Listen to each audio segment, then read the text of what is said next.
Saya mula develop simptom-simptom seperti boleh nampak bayang-bayang, boleh dengar suara-suara orang. Saya rasa macam hidup ni seakan-akan satu competition. Saya bagaikan hidup dalam mimpi. Saya macam tak sedar apa yang saya buat, apa yang saya fikirkan, cuma saya rasa macam memang nak terjun saja. Apa gunanya saya hidup lagi kalau misalnya kata dah macam tu keadaannya kan.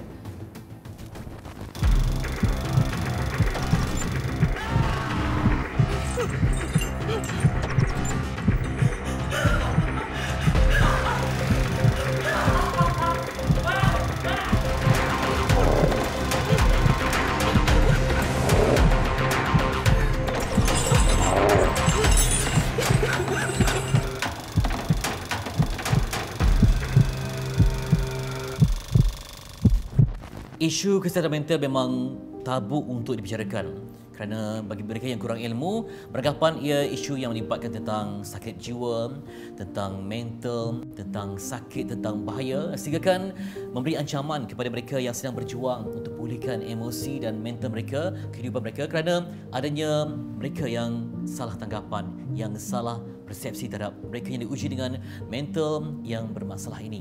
Dan jadi macam mana cara terbaik untuk memahami? Perlukah ada kesedaran, perlukah ada pendidikan dan perlukah ada satu perjuangan yang luar biasa untuk memberi tahu tentang perkara yang kompleks ini. Bersama dengan Faris Nazrin, Faris, yang mana diuji dengan masalah seperti dipanggil sebagai Schizoaffective disorder. yang maksudnya Dia adalah sejenis psychotic mood disorder, mana saya boleh berhalusinasi, berdelusi dan juga ada mood disorder macam depression dengan mania lah. okey. Jadi bila masa ada perasaan ini berlaku dalam hidup anda, ketika kecil ke remaja ke macam mana? Dia memula waktu saya berumur tak silap saya 15 ke 16 tahun, mana saya waktu tu sedang mengalami kemurungan yang sangat teruk lah. Saya rasa diri sebagai seorang yang tak berguna dan kemudian disebabkan kemurungan tu saya mula develop simptom-simptom seperti boleh nampak bayang-bayang, boleh dengar suara-suara orang. Kemudian benda ini berlanjutan sampai saya ke college lah sebagai seorang siswa di College Universiti Islam Selangor. Waktu tu memang saya mengalami psikotik simptom yang sangat teruk lah. Mana saya memang susah nak percaya pada orang. Terasa macam ada orang tengah nak macam ada plot yang jahat lah di belakang saya. Termasuklah kawan-kawan sendiri. Boleh dengar fikiran orang pada waktu tu lah. Macam mereka bercakap buruk tentang saya. Dan kemudian benda ni yang membuatkan kawan-kawan saya rasa takut pada saya. Dan kemudian bawa saya ke klinik swasta. Dan kemudian pada waktu itulah doktor tulis surat referral dan bawa saya ke hospital sedang lah untuk dapatkan diagnosis. Baik, ketika masih lagi alam remaja, mungkin ilmu pun tak banyak tentang disorder yang dialami, ya. Mungkin kecerahan ke, ataupun ada juga faktor-faktor apa sebenarnya yang menyebabkan dia berlaku. Ada yang kata mungkin faktor kesedihan ketika kecil ke, selalu menyendiri ke, atau ada benda lain yang mengaruhinya atau macam mana? Memang pada waktu saya kecil dulu, waktu di sekolah rendah, saya memang sering dibuli lah oleh senior-senior UPSR pada waktu tu. Dan kemudian saya tak ada tempat untuk meluahkan perasaan disebabkan waktu tu ibu bapa saya sangat sibuk lah dengan kerja untuk menyara keluarga lah. Saya tak boleh nak salahkan mereka sebab mereka memang sangat sibuk orangnya. Jadi saya dihantarkan ke rumah makcik dan pakcik. Dan pada waktu itu juga saya sering dibanding-banding lah. Macam Faris ni tak bagus orangnya, tak cerdik macam anak jiran orang lain kan. Jadi disebabkan tekanan perasaan tu dibawa sampai ke remaja lah, saya sering rasa macam diri ni sering tak berguna berbanding dengan orang lain. Faris lebih banyak bersendiri ke ataupun memang pada waktunya sosial macam biasa, cuma ada tak perasaan mungkin macam nak balas dendam ke, nak tiba-tiba cekik orang tu ke, ataupun buat apa sebenarnya? Saya waktu kecil tu saya memang seorang yang beramah. Kemudian disebabkan kejadian-kejadian tu saya memang suka menyendiri dan susah nak percaya pada orang lain. Kata nak cekik atau bunuh orang atau menyakiti orang tu tak pernah lagi lah. Cuma saya rasa macam hidup ni seakan-akan satu competition. Selalu kena compete dengan orang. Dan kalau misalnya kata orang tu terlebih sikit daripada saya ke, berjaya lebih sikit daripada saya ke, saya akan rasa diri ni memang tak berguna, sentiasa di belakang. Baik, bila dah semakin dewasa, semakin matang, adakah yang pertama baik ataupun bila masuk ke alam universiti yang lebih kompetitif, alam pekerjaan yang mungkin lebih kompleks kan, orang pun macam-macam yang mungkin lebih outspoken, terbuka, sehingga menyakiti anda, ia jadi semakin kritikal dan teruk? Saya boleh katakan waktu saya dapat diagnosis tu, perjalanan hidup saya lebih ke arah kebaikan lah. Maksudnya saya lebih stabil dan sebagainya. Awal-awal diagnosis itu memang agak mencabar. Waktu itu saya memang sangat keliru dengan diri saya, apa yang saya alami. Tambahan pula apabila doktor itu mengatakan saya ada penyakit mental. Waktu itu stigma yang saya letak pada diri saya ialah saya ni orang memang yang dah gagal dalam hidup, akan end up dekat mana-mana Curug KL, bawah jambatan, isap dadah dan sebagainya. Itu bayangan saya pada waktu itu tentang diri saya lah. Sebab stigma masyarakat terhadap penyakit mental ni agak kritikal waktu tu kan. Semua orang fikir macam orang yang ada penyakit mental ni memang tak ada masa depan. Tapi disebabkan rawatan yang berlanjutan melalui perubatan dan juga psikoterapi, saya mula sedar yang bahawa penyakit ni tak memberi apa-apa definisi pun pada hidup saya. Jadi waktu itulah saya mula sedar yang saya ni cuma sakit je. Jadi sakit ni tak menentukan sama ada kita gagal atau berjaya dalam hidup lah. Okey, bila dah anda pergi berjumpa dengan pakar diagnosis, ada tak macam perasaan takut untuk ceritakan, takut untuk luahkan? Sebab nanti ialah orang tak ada ilmu, dia akan panggil orang gila lah, apa semua, yang mungkin akan memburukkan situasi. Ataupun anda simpan kemas rahsia pada waktu itu? Memang saya berahsia. Saya berahsia kepada kawan-kawan saya, terutama pada kawan-kawan yang barulah. Waktu di kolej tu saya ada kawan-kawan sekolej yang duduk serumah sama. Waktu tu memang mereka tahulah tentang kondisi saya dan tahu tentang diagnosis saya. Mereka terus meminggirkan saya lah. Memang mereka berterus terang kata yang mereka takut pada saya disebabkan penyakit saya.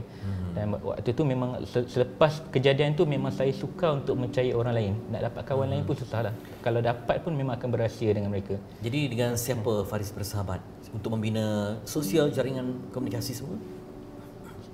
Saya memang berahsia. Sehinggalah pada satu hari itu ada satu NGO yang bernama Minda Kami buat satu kempen I'm Not Ashamed. So mana mereka mengumpulkan para pesakit mental yang berani tampil ke depan mengatakan mereka ada diagnosis sekian dan mereka tak malu dengan keadaan mereka. Waktu itu saya pun terlibat sekali lah.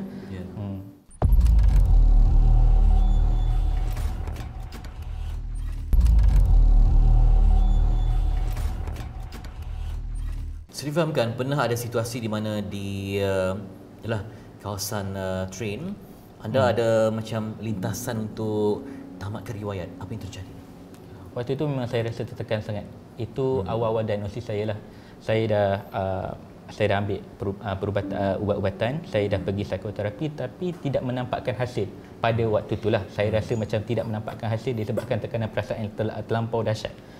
Jadi disebabkan itu ada suara-suara yang mengatakan yang memang saya ni tak ada masa depan, saya dah gagal dalam hidup, saya dah tak ada kejayaan dalam hidup ni. Jadi waktu tu memang saya terasa macam apa gunanya saya hidup lagi kalau misalnya kata dah macam tu keadaannya kan. Jadi waktu tu saya memang berada di stesen LRT, memang memikirkan untuk menamatkan riwayat. Cuma dihentikan oleh suara azan dan juga panggilan daripada seorang sahabat. Masa tu memang ada keinginan lah, memang dah tak boleh tahan masa tu. Saya bagaikan hidup dalam mimpi. Saya macam tak sedar apa yang saya buat, apa yang saya fikirkan, cuma saya rasa macam memang nak terjun saja.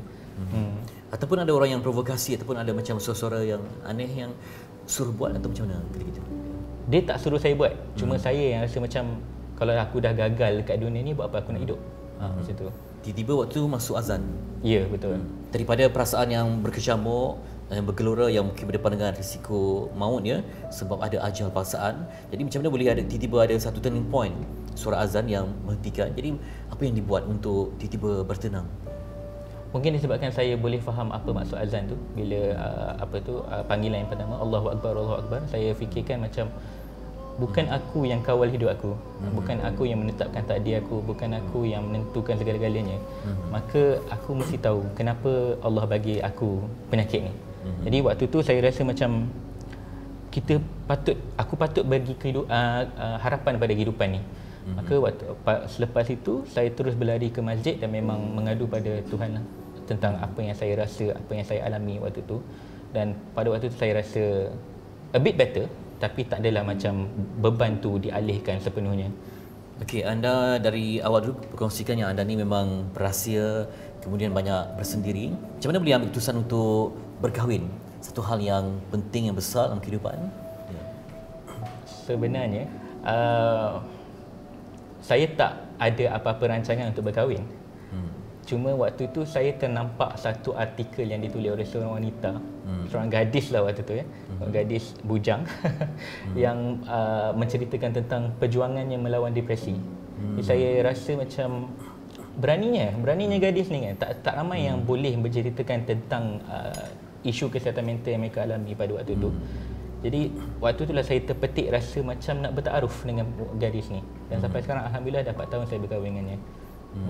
Jadi dia memahami dan juga bersedia sebab dalam hidup ni kan memang ada turun naik dia. Mungkin sejak okey, sejak tidak, macam mana nak memberi faham pada dia bahawa kena bersabar banyak dalam diuji dia sebegini. Kami banyak berkomunikasi lah sewaktu kami berkenalan, dan kami ada bercakap tentang trigger-trigger kami juga, apa yang perlu dicakap, apa yang tak perlu dicakap waktu berkahwin nanti, apa yang perlu dibuat dan tak. Dan waktu tu memang kami berkenalan tu atas dasar memang nak berkahwin, bukan untuk berfoya-foya macam nak ada pasangan macam pasangan girlfriend or boyfriend macam tu. Memang kami nak membina satu perkahwinan yang harmoni lah. Jadi disebabkan komunikasi kami tu, kami dapat belajar tentang apa yang perlu kami buat, apa yang kami tak perlu buat dalam perkahwinan nanti. Dan kami memang sentiasa memperingatkan sesama sendiri bahawa penyakit ini akan datang dan pergi.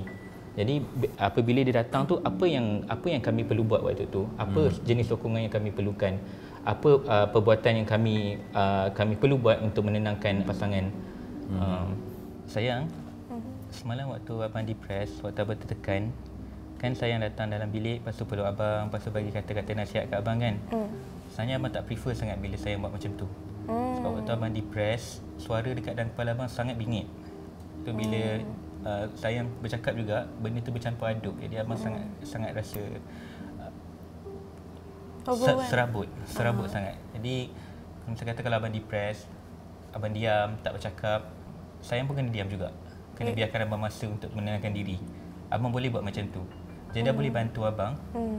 Tapi jangan beri bantuan secara terus instantly. You don't need me instantly lah. I want you to be there by not being there. Macam mana Jedah nak tahu abang perlukan Jedah bila? Bila abang panggil Jedah sendiri. Okay lah. Sorry sebab selalu masa Jedah depressed, I need someone to be like physically there with me. So I thought like everyone is the same. So sebenarnya tak semua orang tu setiap patient tu different lah kot maksudnya. Macam Jedah ingatkan kita sama. Abang rasa setiap sakit mental tu tak serupa kot cara dia nak cope dengan dia punya symptoms. Jadi cara abang cope ialah dengan menenangkan diri, berdiam diri daripada semua orang. Kalau tidak nanti bila terlampau serabut, abang susah nak kawal emosi. Jadi it's better for you to be away from me for a while sampai abang panggil Jedah.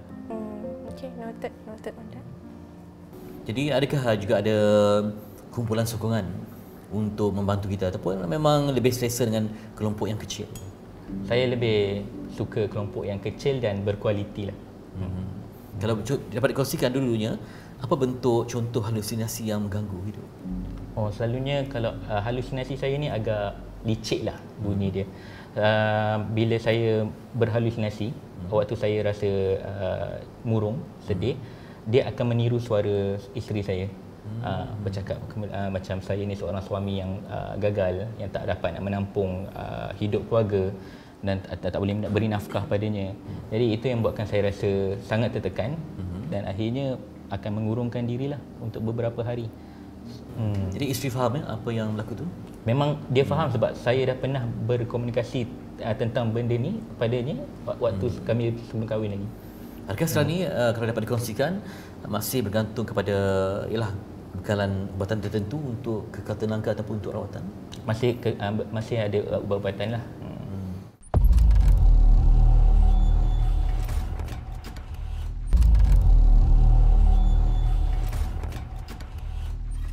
Faris, tapi maklumat tak serta apa yang anda baca, apa yang anda dengar perbualan kan, supaya nanti tidak mensasarkan anda untuk bertindak, takut kan?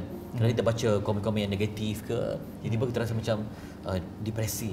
Adakah betul-betul kawal maklumat yang masuk ke dalam diri anda? Saya memang tapis lah. Sejak kebelakangan ni saya boleh nampak yang masyarakat Malaysia semakin peka dan semakin fasih berbicara tentang mental health. Jadi jika misal kata ada penulisan saya yang viral di social media, dalam 100 atau 200 orang yang memberi feedback yang positif, hanya seorang je yang memberi feedback yang negatif lah, yang selalu memberi stigma, yang masih lagi menghina pesakit mental dan penyakitnya.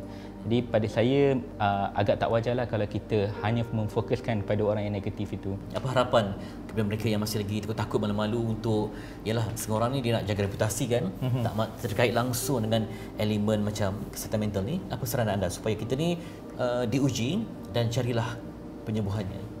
Kita semua memang ada kesihatan mental. Tak ada orang pun yang tak ada kesihatan mental. Jadi misal kata ada kita dah dapat kenal pasti dan kesan simptom-simptom penyakit mental, kita perlu mendapatkan rawatan yang secepat mungkin lah. Anggap penyakit mental ni sebagai satu tumor ataupun kanser dalam badan. Memang orang di serata dunia akan menganggap penyakit fizikal saja yang kritikal. Jadi mereka akan menganggap penyakit mental ni sebagai satu benda yang sangat remeh-temeh lah. Setakat sedih, setakat rasa risau je, benda ni akan berlalu pergi macam tu saja. Tapi tak sebenarnya. Jika tak ada pendidikan, tak ada pendedahan, mereka akan selama-lamanya terperangkap dalam situasi itu. Kalau misal kata anda dapat kesan simptom-simptom kanser dalam diri anda, apa yang anda akan buat? Confirm anda akan terus pergi berjumpa doktor untuk rawatan kan? Dan begitu jugalah untuk penyakit mental. Jika dah terkesan ada simptom-simptom tersebut, terus pergi mendapatkan bantuan. Abang rasa kan, abang bukan suami yang baik lah. Abang rasa abang dah gagal sebagai seorang suami. Kenapa? Abang selalu cakap macam tu. Kenapa abang rasa macam tu? Mungkin sebab abang tengok suami orang lain ada kejayaan yang bagus, ada yang jadi doktor, engineer, arkitek. Sedangkan abang ni hanyalah seorang penulis. Dan gaji abang tak tinggi. Abang tengok kawan-kawan yang lain semua dah bagi emas dekat isteri diorang. Ada yang dah beranak pinak, ada yang ada rumah sendiri, kereta sendiri. Abang hanya boleh bagi je dah kek coklat je. Jadi abang rasa macam abang rasa seorang yang gagal lah. Tapi je dah tak nak pun benda-benda lain tu. I marry you, bukannya macam je dah nak engineer ke, doktor ke, apa ke. I marry you because of who you are. Macam abang bagi je dekat coklat and it's my favourite. I think the little things matter the most kot. Macam benda-benda kecil yang abang buat tu je dah tu yang buat I care for you as a husband. Yang je dah sayang abang sebagai suami. Bukannya macam setiap achievement tu kena besar, kena apa, kaya ke apa ke. Semua benda yang abang buat dalam life ni semua benda yang abang buat dalam marriage ni selama 4 tahun ni untuk kita, macam abang tolong jaga kat rumah. You are the best housemate ever kot. I'm proud to have you as my husband.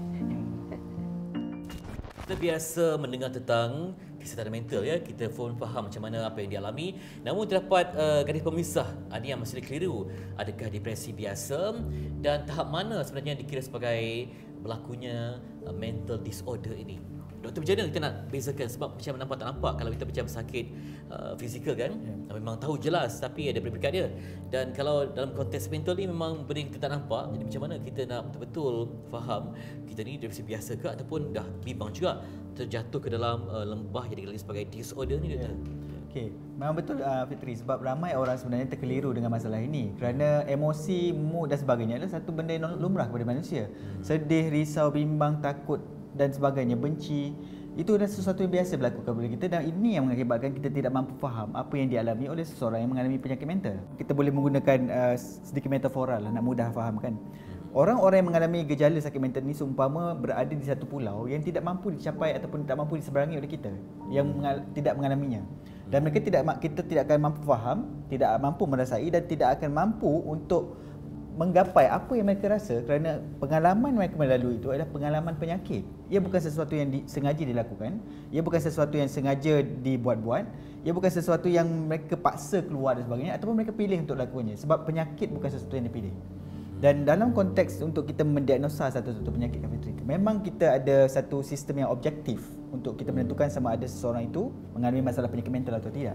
Tapi untuk pengetahuan umum, ada dua perkara yang paling penting untuk menyatakan sama ada kita ni okey atau tidak. Yang pertama adalah apabila berlakunya perubahan personaliti yang ketara yang berlaku pada diri kita sehingga kita pun sendiri tidak mampu kenal diri kita ni siapa. Kita tahu bahawa ini bukan aku dah ni. Orang itu sendiri pun mengakui bahawa dia tidak lagi seperti biasa. Dan yang kedua adalah bila mana seseorang itu hilang kefungsian dia sebagai seorang individu ataupun sebagai seorang ahli dalam keluarganya ataupun sebagai seorang pelajar ataupun seorang pekerja dan juga hilang kefungsiannya dalam komuniti. Maksudnya hilang kefungsian dan juga perubahan personaliti ni adalah kita panggil sebagai tanda-tanda yang jelas yang boleh menyatakan bahawa mungkin anda mempunyai penyakit mental itu. Ini sebenarnya ramai orang tidak ada. Dan gejala ini Kak Fitri kan adalah bukannya sesuatu yang kita alami sekejap. Mungkin pagi rasa down, tengah hari okey, itu bukan kemurungan tu. Dia adalah gejala yang berterusan berminggu-minggu, berbulan-bulan, bertahun-tahun, berulang-ulang yang mengakibatkan kehidupan mereka sentiasa terganggu diakibatkan oleh gejala ini. Jadi maksudnya dalam konteks perubatan mental ni memang ada jalan keluar. Ya. Tinggal saja dia tak boleh bagi ubat selesai. Sebaliknya adalah satu proses yang panjang dengan sokongan komuniti, sokongan sekeliling dan juga mungkin kekuatan individu itu sendiri untuk bertahan, Dr. Macam mana? Okey, sebenarnya dalam konteks itu Fitri kan kita boleh rangkumkan kepada 4 domain perawatan. Okay. Yang pertama sekali adalah ubatan, dari situ domain biologi kita panggil. Ubatan dan memastikan bahawa kesihatan fizikal itu di tahap optimal. Kerana apa? Kesihatan fizikal yang optimal boleh membantu kesihatan mental yang baik dan dia saling berkait. Itu yang pertama. Domain kedua dalam konteks perawatan kesihatan mental adalah psikologi. Mungkin pendengar biasa mendengar istilah psikoterapi, kaunseling dan sebagainya. Itu adalah perkara-perkara dalam psikologi yang kita gunakan untuk membantu rawatan. Yang ketiga, sosial. Sosial ni bantuan dari pasangan, bantuan daripada ahli keluarga, sokongan daripada rakan-rakan sekerja, komuniti dan sebagainya sebenarnya sangat membantu seseorang yang melalui proses penyakit ini untuk kembali pulih dengan segera. Dan yang terakhir sekali kan Fitri kan ialah spirituality, kerohanian. Hubungan kita dengan Tuhan ataupun kepercayaan kita bahawa adanya kuasa yang mampu membantu kita akan membantu seorang itu pulih dengan lebih cepat berbanding dengan orang lain. Dan seperti yang Fitri sudah sebutkan tadi, memang rawatannya bukan sekejap, bukan sehari, bukan macam makan Panadol pagi ni, makan Panadol tengah hari dah elok demamnya. Ambil masa dan dia mungkin boleh berulang dan mungkin mengambil masa bertahun-tahun. Proses yang panjang, adanya kegagalan, adanya kejayaan, namun itulah sebahagian daripada lumrah mereka yang mengalami masalah penyakit mental.